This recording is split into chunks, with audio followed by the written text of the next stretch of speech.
Hi, everyone. I'm Cynthia Toussaint. And I'm John Garrett with Women in Pain Nation. That's right. And today we're going to do our third installment of our Partners in Pain panel project. Say that 10 times fast. No, Partners I don't in want Pain to. panel I'll project. leave that up to you. And what that includes is Cynthia and I moderating a panel with another partner team. That's right. One who has pain and one who is a caregiver, just like us. That's right. That's right. And what we're going to do is share our lived experience as partners dealing with the challenges, pitfalls, and the silver linings of the chronic pain experience. You said the word silver linings. There I we go. like Silver that. linings. Yes. So that sounds good. And before we do that, we just want to tell you a little bit about ourselves. So I have been, why are we here? Mm-hmm. So I have been dealing with high impact chronic pain for more than 43 years now. It started with complex regional pain syndrome. I now have actually many overlapping conditions. And I can't forget that I fought the most aggressive form of breast cancer, triple negative, in 2020. And a recurrence in 2022. So that was a mouthful. Right. And my involvement with all this is that for 43 years, I have been your day-to-day caregiver. So I got a little skin in the game.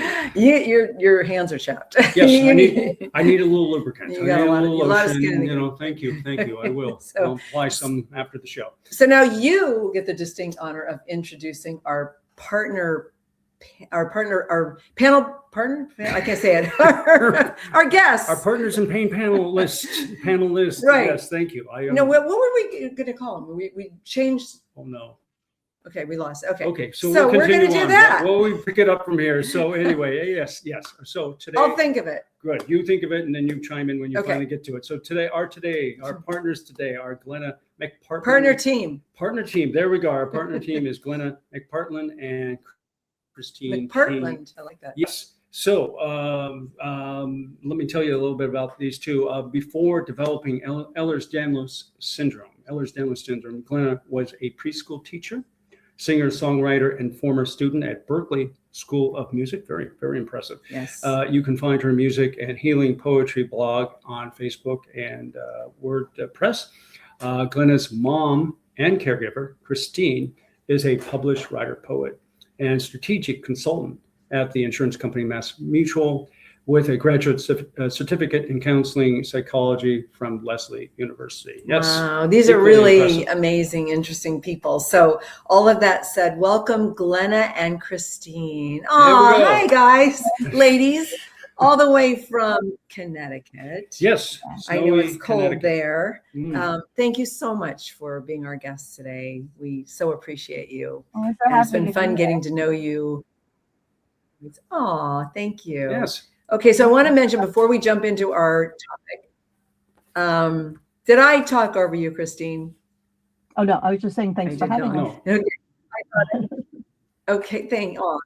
So I want to mention before we jump into our topic that both of you wrote your stories for Grace to Share Your Story page, and we so appreciated those stories. And I want everybody watching this, you will relate with Glenna's story, which was spotlighted in December, the last story of our 2025, and Christine was our first story in 2026. And so please, after this, watching this panel, go and read their wonderful stories. They're so beautiful, powerful, and well written to boot. So that's something that we don't want anyone to miss. So for the purpose of this panel, our theme today is one that I know that everyone watching can relate with.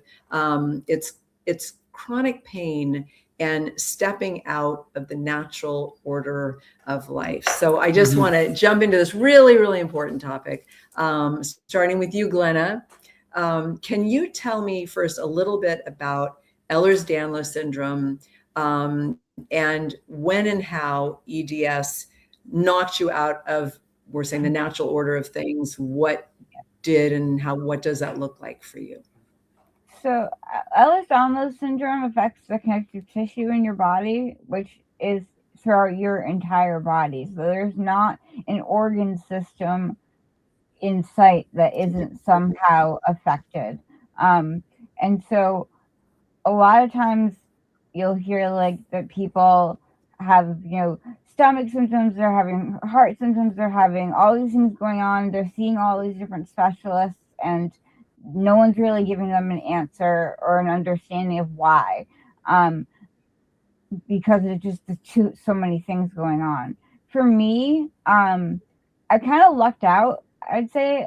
I moved down to Connecticut from Boston about 6 years ago, and the first doctor that I found happened to look at me, look at my chart, look at my symptoms, and say, "You have Ehlers-Danlos."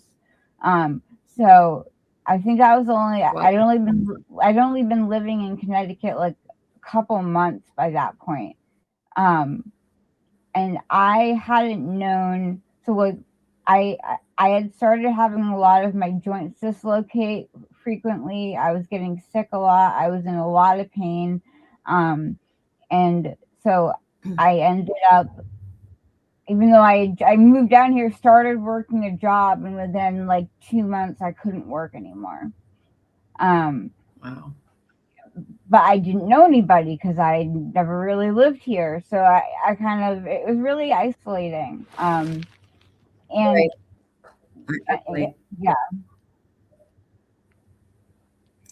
So when do you feel like you stepped out of the natural order of things? Was it when you moved to Connecticut? I got kind of shoved out of it. Yeah, I think, and it was kind of like moving to Connecticut was, at the time I was like, this is great. Like when like I don't know when or if I'll have another chance to move and do something new with my life. And like I had still been working full time. I was teaching. Like I was in pain every day, but I didn't know why, and I just dealt with it because that's what I was used to. But once we moved, not that long after, it seems to me like when I talk to people, sometimes like a pain flare or things getting worse can be caused by something like moving, Sure. or like a big life event. Like all of a sudden, everything got a lot worse, and very quickly it became very clear I'm not going to be able to work at all, never mind, or in this field anymore. You know, like I'm not going to be able to live on my own anymore. Like, after a few months, I moved back in with my mom and my stepdad. Right, I relate. Mm-hmm. Yeah, and so those are all things that completely threw me. I mean, I had a whole plan for what I was doing with my life. Right. Even just so much as like why I was moving, and it ended up being completely different. Wow, well said. Yes. So for me, CRPS, complex regional pain syndrome, it's for people who don't know about that, it's chronic pain disease of the nervous system. We have an injury and the nervous system sends a message to our brain, which is normal, and saying that it says that we have pain, but rather than shutting down with CRPS, that signal doesn't know how to shut down. Instead, it keeps amplifying. So it's like we have pain. And so the pain gets worse. And the worst part I think about CRPS is it did happen with me, with many of us. The neurons that are sending that message to the brain start sharing what they know with other neurons, and therefore it starts to spread. And so I have full body CRPS. So many of us do. But we try to keep it, controlled, and it usually starts with a leg or an arm. So that's better, much better. So with me, it was a ballet injury that just changed everything. I mean, before that ballet injury, I felt like I had the whole world at my fingertips. I mean, I had this guy. But we were in college. Our senior year, we were about to graduate. He was acting. I was ballet, and I was a singer, dancer, actor. I had my composites, my headshots, my resumes, everything ready to go. And I know. And I was up for a major lead in a film and in a television, the show Fame. And so it was just like everything was happening. And then the ballet injury left me with so much pain that I didn't understand, but I felt like this was temporary. A person gets better, and so I got a job dancing in an illusion act. They traveled around. I went to them. I worked with them in I actually love this job. It was really fun. But it was in Reno at the Flamingo and Las Vegas Flamingo. And, but I thought that, that would be short term until the dance, until the dance was light. So I thought, and then I would move on with my planned life. And one night actually, before a show, my mysterious pain spread from my right leg into my, good leg. And I could barely walk. And that's when I had to move back into my mom's home. And it was like, rather than, moving on with my life, I just took a nosedive. And that's when my life just, plummeted out of the natural order of things. So I can relate with what you're saying.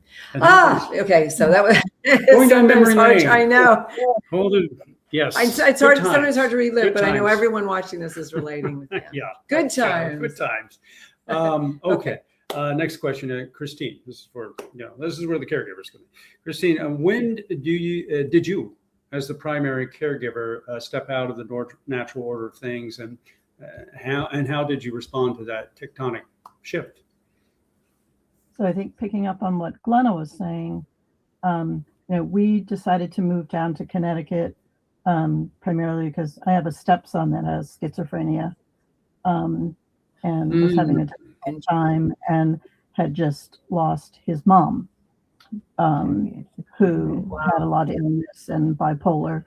And it felt like at the time, and we also found out that my stepdaughter at the time was pregnant, and it just seemed like they really needed their dad closer. Right. And so, and Glenna just said, well, I'll come with you. It's kind of like an opportunity to live in a new place and start new. Right.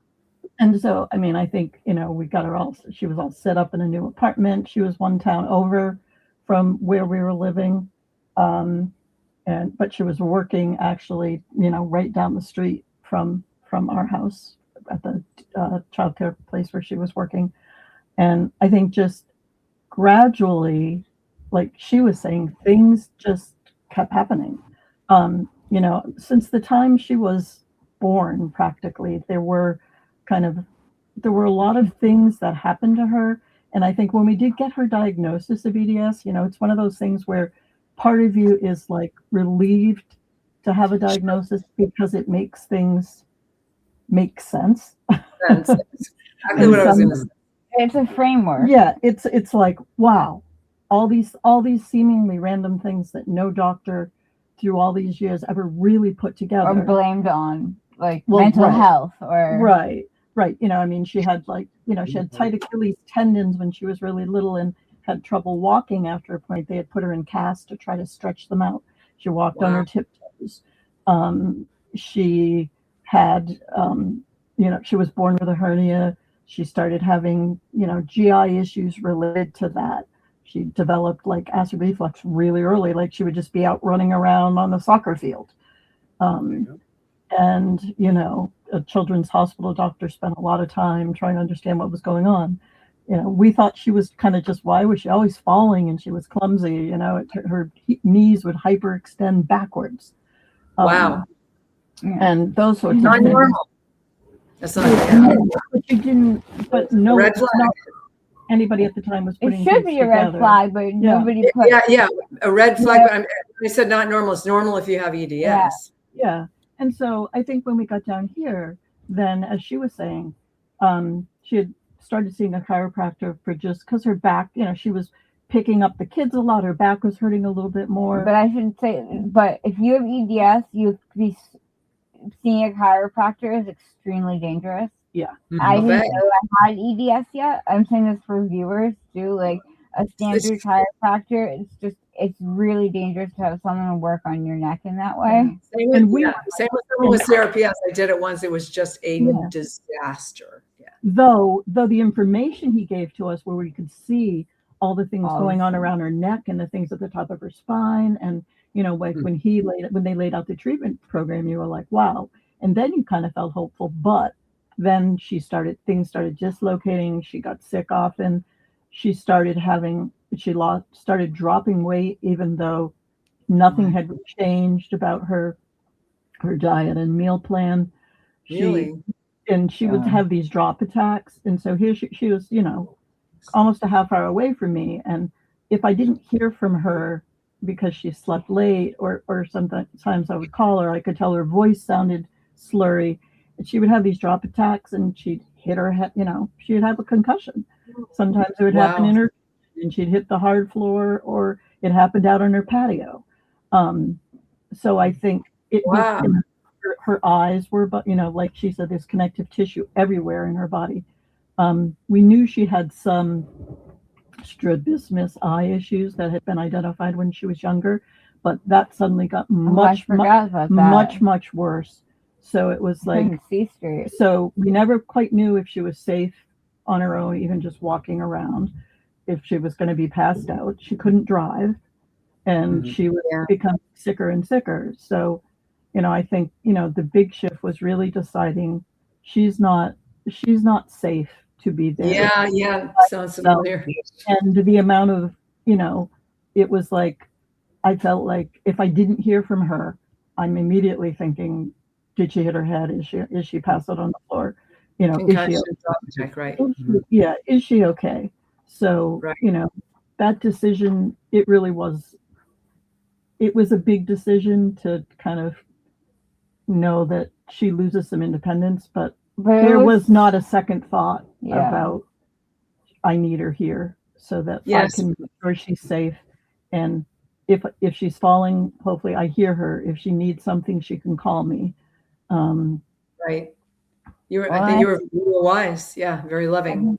I think the trend that like it had that the symptoms have taken over this last year and a half that I've lived with her, I could not live on my own. I mean, like, she does so much for me on a daily basis. There's like so much I'm not capable of doing on my own now. Yeah.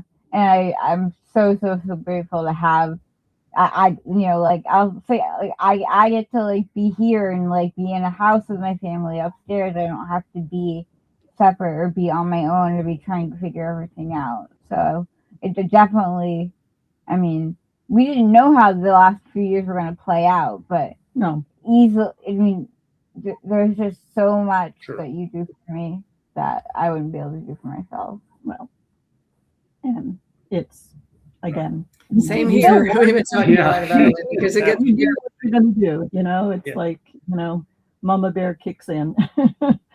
She's doing it all. Still doing everything that she needs to be doing. Yeah. So.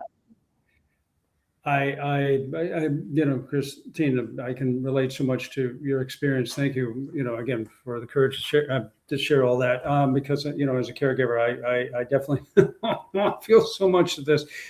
In terms of my story, again, a lot of it sounds so familiar. Again, you're slowly kind of putting these pieces, the puzzle together, and the healthcare system are, a lot of times are not being very helpful. When and we're talking way back now for us. I mean, this is back in the 80s, but anyway, we were doing this act, and I stayed in the act for a while. She came back home. I just stayed in it again, try to keep that normal flow of natural order together, try to keep it together, kind of thing. Yeah. And the idea was that, again, she would have some time to get healthy and get back in the saddle type of thing. And I would join her, and I'd be making money, and we could then get back to LA and get back to what we were supposed to do, kind of thing.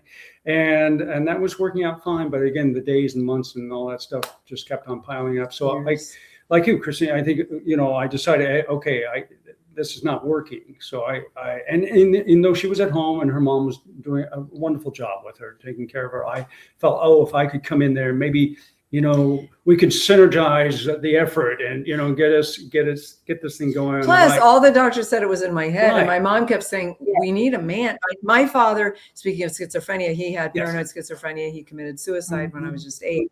So we didn't have a man, so right. You didn't know, but we needed you in the doctors. Well, there are things. You're not gaslit. Yeah. Yeah. I think so. yeah, so I thought, okay, I'll come back in on the white steed and save the day. Well, that's great. That's fantastic. Good on paper, not necessarily good on practice. But because again, Cynthia said, we were dealing with a mysterious disease. Nobody was giving us a diagnosis. The healthcare professionals were telling it was all in our head. So that's, not we're up against a lot of stuff. And so, but again, so I took over but again, we weren't making any progress. And so it just, the four walls were kind of closing in. We felt more and more shut in, more shut down. We were. And so, and people were moving on with their lives and stuff like that. And we'll talk about that later.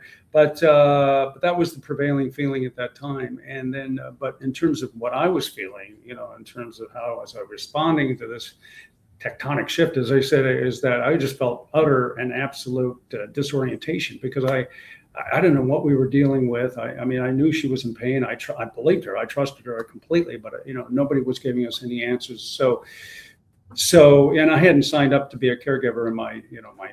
Had you ever heard of a caregiver? I didn't even know what that word was. I mean, I probably took me another decade before I even heard the word. But so it was just this kind of up, everything not making sense, and every, what is black is white, what is up is down, kind of thing, and just dealing with this kind of sense of complete and utter disorientation and all the uncertainty that goes with it. So it was a trying period, and but we persevered. So we continue on. We're here to tell the story. Yeah, so we're all here to tell the story. Yeah.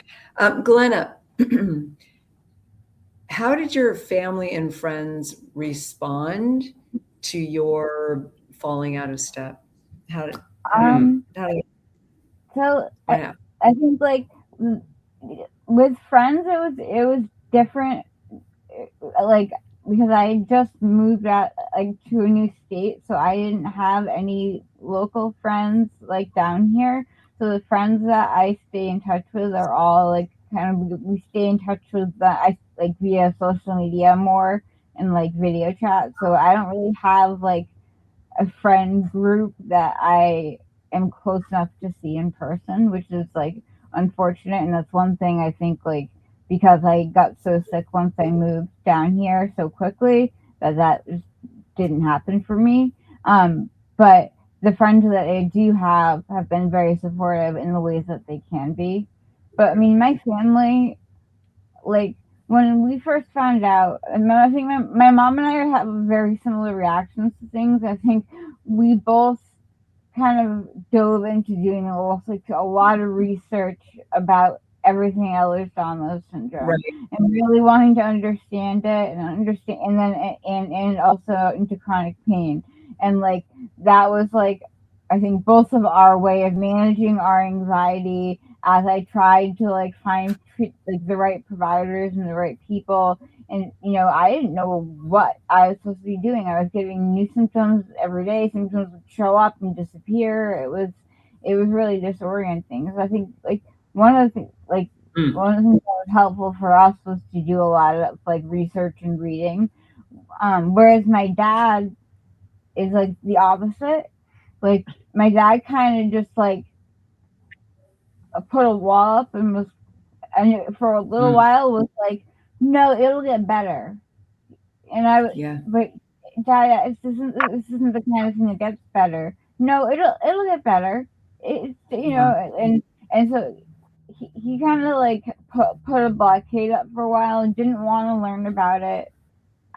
Because it's depressing, but it was kind of his way of like cocooning himself and keeping himself safe. Yeah, so I think like whereas my mom also lives with it every day, so she sees it. So she's been really great about like being really involved. She got involved with the chronic chronic pain foundation. She's really involved on social media and in like different support groups. Like I a few months ago started our first in-person support group for EDS in Guilford, that I have running once a month now, and so she's been helping me with that. So I think like for us, we're kind of on the same page. My dad is definitely it's still harder for him to know to fully comprehend what the day-to-day life is like for me, and to know how he can help. Right. He wants to help, and he travels down here from Boston to bring me to my appointments like every week. He's here. That's great. Yeah. He's retired now, which has been a huge help because he's got more availability And to she's do still that. working. And I'm also asking. Right. I ask him for help more, and he Good for says, you. "How can I help?" And I it's think been I really I didn't great. do that as much. In the beginning, beginning. he tried to, it was like, I mean, and I think it's been good for my relationship with him because I spend a lot of time with him that I wouldn't otherwise, Even if it's in the car. even if it's in the car. Even if it's in the car. Yeah, right. I mean, Yeah. well, you know, That's great. It's a good place to hang out. Christine, it's so great that you ask for help. I mean, I know that's very hard for caregivers. That's that's really great. I think you've gotten better at it. Yeah. I think initially, and I think it's helped, like, as he's learned more about it too. Like, I think for a while, I think you were almost kind of protective of it. Like I don't want to ask him to help if he can't understand what we're doing. Or I didn't want him to be asking her so many questions because he hadn't necessarily read everything we sent him, or you know, it's like I was protective in terms of he needs to. Is he ready to accept how hard it is? It sounds like he was in quite a bit of denial. Yeah. And I mean, and that's, I think that's starting to shift the last year. That's nice. Yeah, that's good news. I like starting to shift. We were up there recently and stayed with them, our extended village, our little extended village here, where her stepmom and we're friends now. Good. That's there is a silver lining of the EDS. Yeah. But I think it was still different for them. Like she couldn't stay in her room upstairs in her old room. They're still in the house that I can't make that staircase, so they should move the bed to the first floor. Great. And it turned out that was a tough 2 days for her, and it's hard for them seeing that and really understanding when I would say she's been in bed most of the past, week, and that's hard to understand. But here they could see that she just, once you see it, it's very different, Yeah. Interesting. So for me, with family and friends, it's not a pretty story. So my mom was always there. I mean, she was, as you said, my first caregiver, and she was so much. Christine, you remind me of her, even though I know you're younger than me, but this was a long time ago. I remember she used to say so many times, she would say, if cutting off my right arm would take your pain away, I would do it in a second. And I knew she would have. It just kind of killed her. I remember I don't know, just her sobbing, and it's just so painful for her. And we were very close, like you two, and saw the world very similarly and compared quite a bit. And I remember she wrote over 200 letters to my HMO, asking, begging, demanding for care that I never got. Mm-hmm.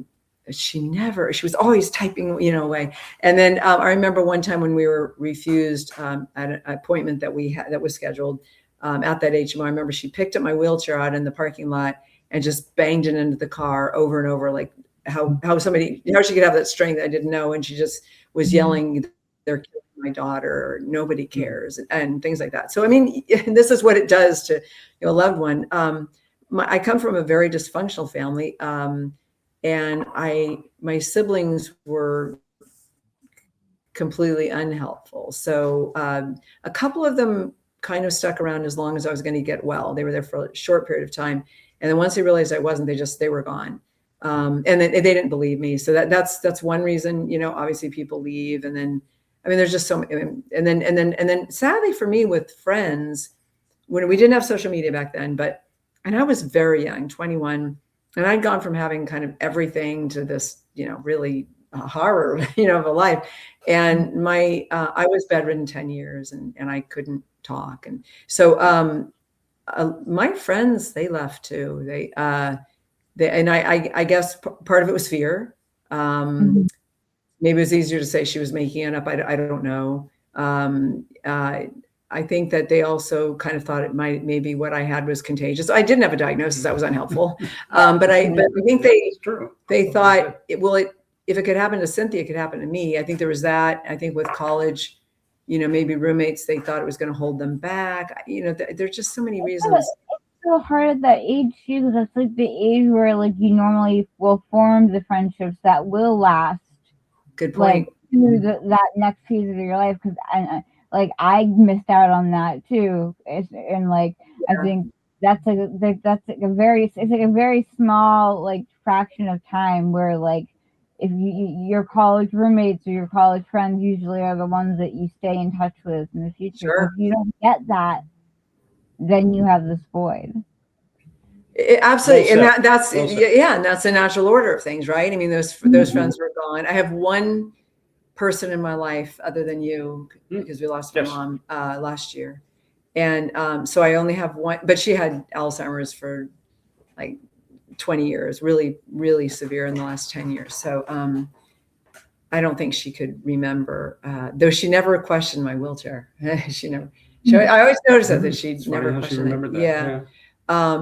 But then also John's family, your parents were very supportive. They were heartbroken, but really supportive, wonderful. And but your siblings weren't close to me before. They weren't real supportive. But they kind of stayed the same. Yeah. And I think your brother, before he passed, he got more supportive. I think he understood because he was going. He was dying from cancer. Yeah. So he finally did. Yeah, that's a good point.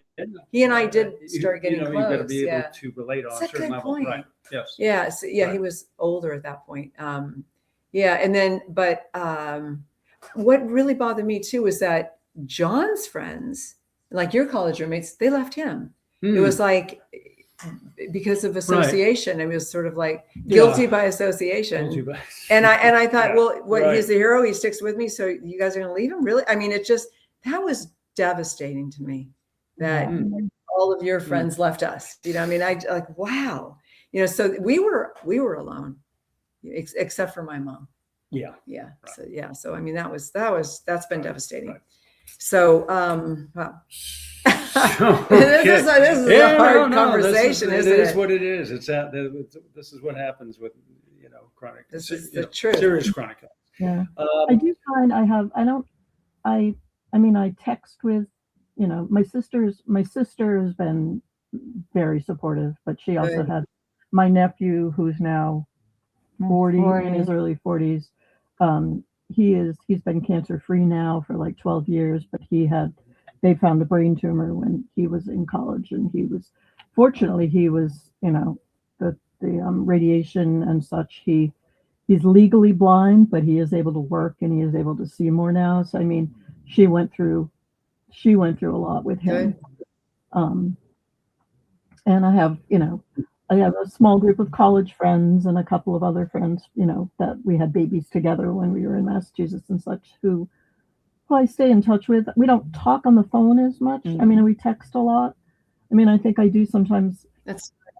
Sometimes it's hard. But you have that support. Everything going on in people's lives and I don't want to feel like they're going to ask me and I'm going to have all this negative stuff that I'm saying. So I hold back sometimes too. But I think we learn to hold back because we know that people feel like, aren't you? Yeah, but you're done with that, right? I mean, but I will say I have good friends now, post illness, really, people who will stick through me. I mean, they'll stick through anything. I mean, cancer, 24/7. So, so I've made some really close friends, who will never leave. So it's not like the end if the friends from before leave, it's their loss. It's sad for them, Right. So next question is, where are we going to go now? This is for the both of you. What steps have you taken to reconnect with the natural order of things, and have they worked for you? I guess it depends on like It's a new natural. yeah, it's a new natural order, I think is what I would say. So I would say like it's not so much. I wouldn't say I've connected back to the natural order of things. I don't think that's possible. I think I had to go through a grieving period of the life that I was building for myself was no longer the life that I could have for myself. And I still, when I have like really bad like streaks of pain and flare ups, will get depressed and want to just give up. But I think when I became really focused on, okay, this is my life now. I have these illnesses, I have these disabilities. What can I do to still find purpose in my day-to-day life? Because I had none and I was miserable and that wasn't doing me any good. And so for me, that became acting as a conduit for others that also struggle with similar illnesses and struggle with chronic pain. I'm starting up the creative writing again. I used to sing and songwrite. I can't sing anymore because my vocal cords aren't great with the connective tissue, but started to write and write poetry a lot again. Started to do a lot of advocacy work, and got involved both with EDS as well as like rare diseases and chronic pain. And I've just been trying to find every pocket I can to create something that sparks joy in me or makes me feel like I had a purpose today besides getting through the day. So I think that I started up our first ever, and we have an in-person EDS support group in Guilford now that I run once a month. That's been extremely healing for me. And for others. Yeah.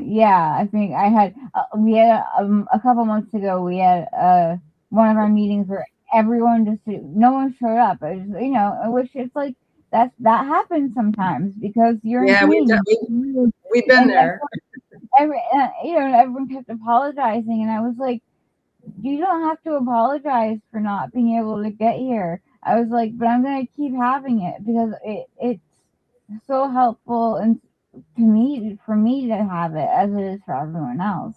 Wow. And for me too, because I drive her because she can't get there herself, but I also stay. And some of the women that are there have kids who now have EDS and other comorbidities, and so it's healing and helpful for me, and it kind of it just normalizes and reinforces what we're going through. Yeah, and I think for me, it's like I now know some people in my own town that are really cool people, but also completely understand what I'm living with and what I'm going through. And so, like, even, there's just something that's like really healing about that. So I think it's definitely been very isolating. Social media has been like a big part of feeling connected for me with this. Like, we have there's a Connecticut Ehlers-Danlos Facebook group that has also just been tremendously helpful in like putting together a treatment team and finding resources for pain and for like various symptoms. But yeah, I think I had to let go of the idea that like the natural order of things was something I could get back to. That's so we're laughing, Glenna, because as we were going through these questions, Yes. we came up with, you create a new natural order. A You have lot of things you're saying, we've been saying, Yeah. As long as you're fighting it, you're not going to be happy. yeah, I 100%. So for me, or you to go first. Okay, yeah, I I'm mean, sorry. it's, go ahead. Again, you both, again, say. I know, very, very similar. It's like, the whoa. only difference is that for me, we've been doing this for 43 years, so I'm talking about the 90s. So it's again, social media, internet. That our experience predates that. So not that. It would have been great to have those tools back then. But who would have been very helpful. Who would have been writing to us? I wonder. Again, when I talk about kind of dancing in the dark, that's part of that. And if we had the internet to access, then you could find these communities online. Yeah, that's people in far-flung areas that are going through. We could have even figured out what I had. Right. We could have figured it out pretty easily. That being said, I did have just like Glenna, what you're talking about. You do get that. You get that impulse in with you, because this is not helping anybody just sitting around, day to day and start living again. And that's what I did. I decided I needed to start, because I was her full-time caregiver. I was just putting all this energy there, which is a great, perfect place to put it. But I was losing myself in the process, right? So. So I had to get over a couple things if I was going to start branching out and reconnecting with the quote unquote natural order things, that I was going to have to kind of get myself off the hook for any order guilt of leaving her, literally leaving her for a bit of time. I was working, doing just a job overnight. But he worked at night, so I was sleeping. It's just a job to make some money. But I would come home and I'd be wiped out, but I would take care of her.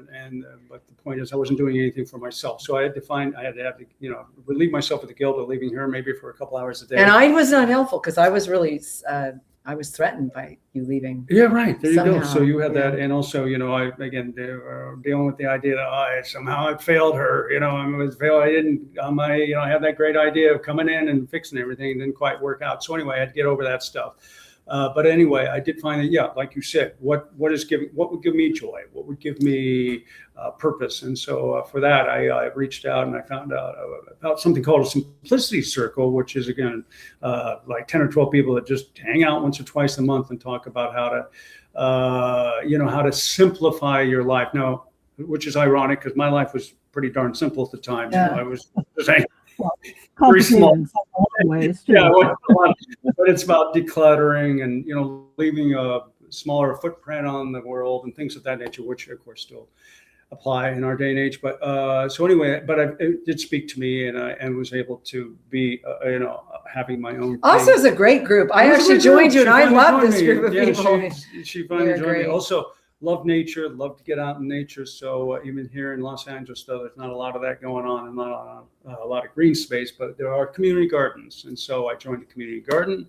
I could get my hands and feet and hang out with in the soil. And I get to eat it. Oh my God, the vegetables are so butterflies good. And all that stuff. It was great. And yes, I got to grow organic fruits and vegetables to bring home. So and they have goats. That was a win-win. And then just for me again, taking long daily walks. That was my dad's thing, and I found that was the amazing thing to do, is just get out again, and so it helped me on a physical level, mental, emotional, spiritual level, to get out and about, and so yes, I did take all those actions, and yes, they were very beneficial for my for everything. So they did work. They did work. They did help. Very, very helpful during the time. So speaking of work, for me, after clearing my throat and after being sick for so long and just surviving, finally I started really for my mom. I said, you started For Grace from your bed. And I did. I started a nonprofit to help other women in pain. And instead of surviving it, I woke up and 10 people needed me. And I was needed. We literally at first, we worked 7 days a week, basically from the time we woke up until we went to bed, and we tried to make sure to eat, Yeah. So but that was such a positive, and it changed our lives completely. Absolutely. Completely. Also, I got back into after more time. I'm a piano player and a singer, so much like you, Glenna. Was singing, and I literally I couldn't play the piano for a long time because I have a really severe contracture in my right arm, and due to pain I couldn't. But John got me a keyboard, and I taught myself again, and that's actually the least pain I ever have is when I'm playing the piano. And so I do that. I sing. I love to record like you, Glenna, and I love to sing with bands and like string quartets and things like that. So I love, that's a joy, and a great joy. And then also we're Unitarian. We joined a Unitarian church that's very close by. This is a really wonderful group of like-minded people, and so that's where we found that wonderful community. And then also I love to move like you, a former ballerina. So I was a swimmer very early. My mother was a professional synchronized swimmer, and she got me into swimming, really, really early. So luckily I could swim. I can't walk half a block, but I can swim a mile. So I do that 3 times a week. And people at the pool don't know I'm disabled. they when they find out, they just can't believe it. So, and I do advise every woman in pain to join your local YMCA and get in the pool, get in warm water, whether you can swim or not. You can put a belt on and exercise and be weightless. And so I do that, and I do ballet Pilates and Feldenkrais, and I do this at my YMCA. And again, there's a great community there. We had a lot of really close friends there. And so it's a place where I can get healthy, both physically, and now I got you to join, and physically and emotionally. Their mission is building healthy communities, and it does. So so those are things I did that worked. Yeah, I think there are so many things. Yeah, you are. Just for the sake of time, I think we are getting tight. We're going to skip over the 2 other questions we had here. Is that okay? Yeah. And we're going to, if it's okay with you guys. But I want to ask Glenna, what can you tell me about your glimmers? You wrote about your glimmers. Yeah, to me, glimmers are like silver. A lot of people will call them silver linings. I think they're a little silver linings has become such a cliche term. But glimmers for me are, when you live with a chronic illness, when you live with chronic pain, every day you're waking up and it's just about getting through the day. And, that's it. It's how bad is my pain going to be? How bad are my symptoms going to be? How am I going to get through getting up, getting dressed? Will I be able to brush my teeth? You wake up exhausted that you have a day to get through, and the goal feels like just to get through the day to go to sleep, even though then then you have no life. It's like that's the day, right? Getting through till you go to sleep. Yeah. So glimmers are those magical days where you unexpectedly are not in as much pain as you normally are in, and you don't see them coming, and you didn't do anything to cause them, but God damn it, but you actually have the energy and the focus to be able to do something like go paint pottery, or go for fun somewhere, and there's no rationale for why that day existed, but it's there. And so I feel like, and I know, and there will always be another one. I don't know when, There you go. I love that. But I think, and then someday you're going to string a lot of them together. There's another one out there. That's going to happen. Yeah. That's going to happen. I don't know when. I don't know how many. Like sometimes I'll get 4, and then won't get one for months. But I know they come back. So it's always I love the glimmers. Well, I get glimmers too. No, I'm just wondering, this morning when you woke up, were you thinking, oh my gosh, I have to do this interview, how am I going to get through this? Or was it a glimmer day? Is it a glimmer day? Well, no, one of my biggest issues lately, I've been getting bed sores because of the mix of being in bed and my weight being so low. So I was looking forward to it, but I definitely knew that I'm not as comfortable as I normally am.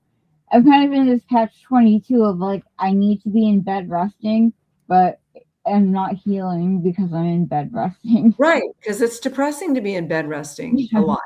Yeah, I yeah. do know about that. Yeah, Hear that? Yes. interesting. Been So there. I Been have there, lots done of glimmers too. that. You have Yeah. glimmers. I have lots of them. That's what we're I going didn't to read. Yes, I love that. maybe you need to, put a copyright on that, I Glenna, would because glimmers. that's a great one. I love that. I love Glimmers. it too. I love it Absolutely. too.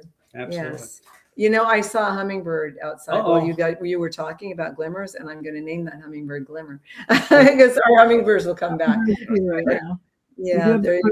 There's good lots of birds around though. Always keep them on. We have a hummingbird in I like California. gardening. I love to garden too. My dirt therapy. I always talk about my Dirt therapy. I love Dirt therapy. Love it. Okay. There you go. That's it. That's Next what you call it, hummingbird. Christine, I'm calling it dirt therapy. So my last question Okay, for let's both go. is for both of you. Now, in your wonderful stories that you wrote for, as I mentioned, for Grace's Share Your Story project page that everybody's going to read right after this panel, you both wrote about hope, which I thought was really lovely. And I'm wondering, with your really extraordinary hardships, how do you hold on to your hope? That is an easy question. Yeah. Piece of cake. Do you want to go first? Yeah. I mean, I think Glenna talking about the glimmers does help. I mean, I think the cycles, as she was saying, like the cycles change, and now we've gone through. We keep learning, right? So, even though we don't have a full treatment that works, we've gotten through. Like she had ended up with the feeding, with the NG tube, and thought that was going to be the answer, but it was really painful, difficult experience. But so no, we don't have, that's gone. We don't have that anymore. Okay. I mean, I think for me, trying a lot of times for me, it's, when she's in one of those bad cycles, I'm like, I feel like I'm always in that kind of fight or flight, like just Right. listening and be okay, and but it's for me, it's also seeing her strength and her perseverance and balancing the, I'm sorry, are you okay? You feel strong enough today? Do you need me to help? Not trying not to be overbearing, but also always wanting her to know that I am here to help. But it's sort of looking back and seeing where we've been and what and where she's been and what she's survived. Right. And it makes you hopeful that, okay, you're reading about things. For me, one of the, I've been doing a lot more on LinkedIn.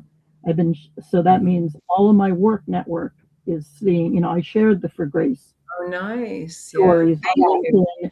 A lot of people are really, like, I think probably 200 people looked at them, but only like 4 people actually commented. And I think that's like one of the big changes that we both made this year is making our presence of living with this very public. Like I changed my Facebook to public, because that's what I use it for. And I added an EDS pain advocate on my LinkedIn profile. I've started. Good for you. I figured out that make it. You got to tell people. I mean, they can't read minds, right? And part of that is not accepting that it is part of our new normal, and knowing that the more that you share, the more that, whether it's for medical people, whether it's for just raising other people living awareness, raising awareness gives me so much hope. I mean, I'm following all these other people on LinkedIn now, and it is hopeful for me to see all this research being done, and then just other things people are commenting on, and it helps me. It just being aware. And I guess I even think about your illness and how you talk about how back in the 60s, 70s, did you have a diagnosis? And not that I would wish that that condition on anyone, but now they know so much more about it. They know, and I think EDS is still evolving in that way. And it's just the more I read and the more I learn, feeling hopeful that, okay, Yeah. where will we be in a year? You know, we got to be part of that, communicating the need. And Yeah, I agree. I think like, Right. and same with chronic pain advocacy. yeah, And like we both went through like the class to become a chronic pain like I advocate. did it first, and I said, I was like, let me see what it's like. And then I said, no, I think it'd be really good for you. I was like, you know, I was one of the only parents there, and most of the other people there were sitting in bed through the sessions. But I mean, I think that was like another thing that, for me, like hope is about like finding ways that I can from bed, if I have to, build up on something, whether it's that I'm teaching somebody, whether it's I'm advocating, whether it's that I'm just focusing on self-care for myself. But like I think being able to reach outward even on the days where I can't leave my bed has been really helpful and hopeful, because I also think, you know, what my mom was saying, like you look back at the last number of years and how all the battles I fought, the things I've tried that didn't work, the doctors I've seen that it was a mess, but we still got through all those things, and we learned so much about my disease because of it. And I don't know. I guess I have to believe that at some point we're gonna understand more than we do right now. And I believe that too. And I love that you're putting it up on social media, because how can you're making people aware, and how can they really know what we're going through unless we tell them. And I was really on the edge about that, because and give them, they don't get too afraid. You know, I mean, I think people also, with social media, they're looking at it privately, and they're thinking about it. And I don't think we're being judged. I think even though for commenting, and you know, if one person is commenting, 100 people are thinking about it. Exactly. You know, so I think that's really great. And I think you have, and I just want to mention, Glenna, that two of my closest friends have ED, and one of them just got better, and it wasn't a doctor; she just got better. You know, so that can happen too. So to add to your hope, So what about for you? I mean, I mean, hope is a funny thing. Well, you gotta have hope. And I think I'm sorry, Glenna, what you were touching on, or Christine, is, you know, again, I think we kind of went through that phase maybe a decade or two ago, when we were trying to find out about Crips and trying to hope for a cure. And again, there's so much going on. I read every day, you know, not just about EDS or Crips. I mean, they're making so many. They're identifying what, at least for our piece of the chronic pain, what drives neuropathic pain. Well, it took me 13 and a half years. Can I just say, it took me 13 and a half right. years to get a diagnosis. Yes. Now people come to me and say, I can't believe it took 3 months. You know, I'm like, right. I just, So hope springs eternal. It's always, it could be a day away, it could be a decade away, whatever, but it's always there. And I have no doubt great progress is going to be made. I guess I'm focusing more on just the day-to-day hope generators. Like all I hope for me, and my goal, what gives me hope is the hope that we can continue to gain better wellness, you know, better mental wellness, better emotional wellness, better physical wellness. That's what gives me hope. And I feel that has been gathering steam for us in the last, fortunately, in the last number of years. And of course, you know, her going through breast cancer, that was a bump in the road for sure.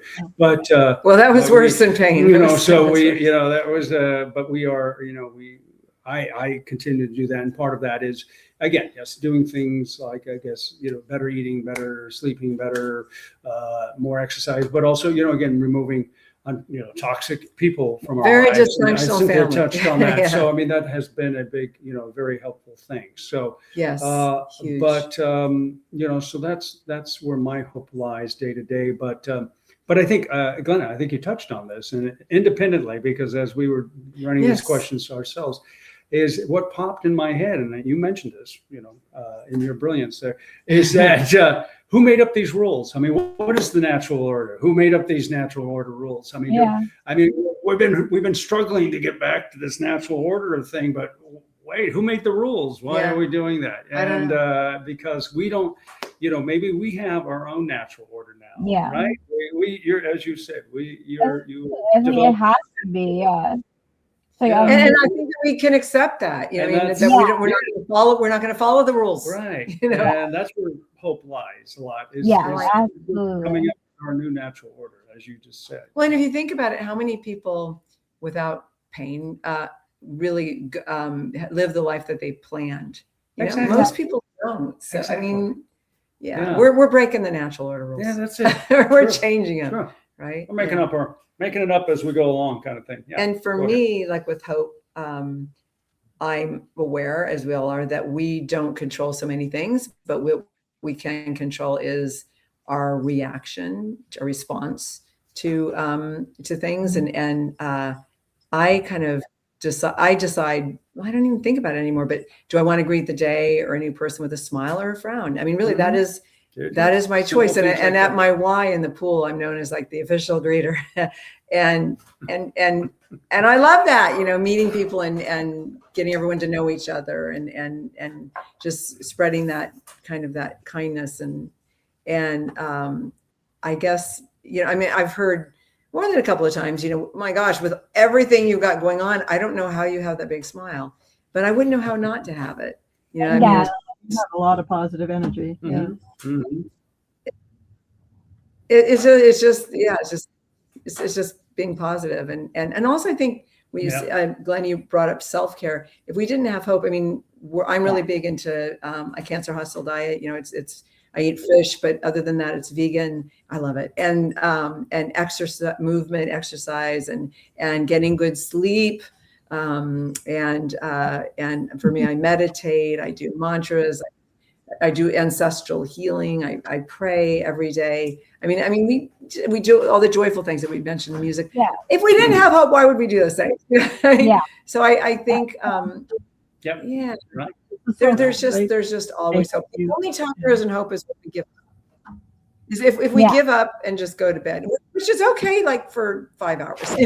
I have given up and gone to bed, and then I always get an idea, and I get up and I start, and I'm like, oh, that was like an hour and a half, So I think that there's always hope, and hope is real.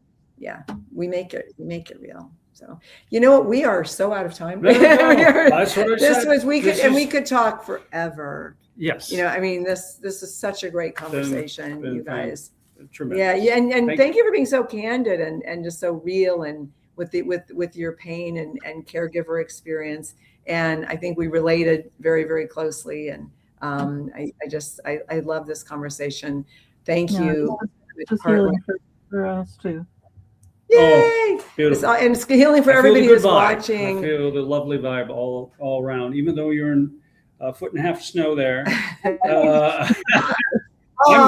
After this interview, I'm going to head out to our west balcony where it's 85 degrees and slather up some. So now he's showing up, and you're going to say hello to Glimmer, our hummingbird. I'm going to say hello to Glimmer, our hummingbird. Absolutely, we'll be hanging out. Yeah. Yes. So thank you so much for the work that you do. Thank you for this interview, and keep up the great work, and keep. I know you will keep loving each other, and you inspire me. I know.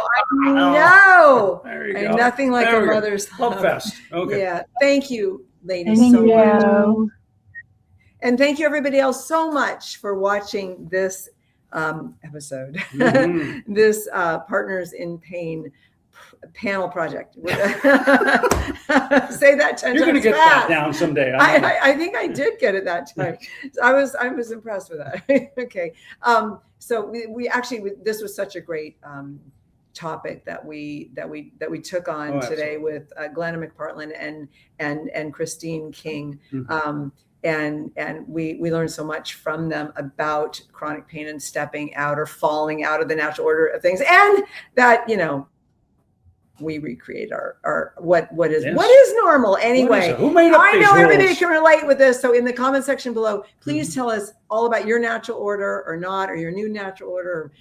We want to hear the good, the bad, and the ugly, because that is the experience. And so much of it is good. Yeah, yeah. And this is a hard topic, but so much of it is beautiful. And we said, you were, I'm John Garrett. okay, that's right. And I'm Cynthia Toussaint, Cynthia Toussaint. and we're with Women in Pain Nation. That's what they tell me. And so thank you. And thank you all again, sending so much love and signing off for now. Women in Pain Nation. And sending peace. Peace out. Be safe, everyone. Especially your people out in Minneapolis. Yes. Stay peaceful. Bye, everybody. We'll see you soon. Bye-bye.